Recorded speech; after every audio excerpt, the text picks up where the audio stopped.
நல்ல வெள்ளிக்கிழமையிலே அம்மா உன் வாசலிலே பாட்டெடுத்தேன் உந்தன் பெருமை சொல்ல வண்ணப்பூ தொடுத்தேன் நீ சூடிக்கொள்ள வாடியம்மா வாழ்த்திடத்தானே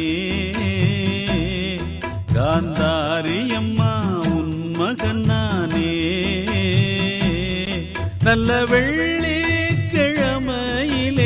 அம்மா உன் வாசலிலே பாட்டெடுத்தேன் உந்தன் பெருமை சொல்ல வண்ணப்பூ தொடுத்தேன் நீ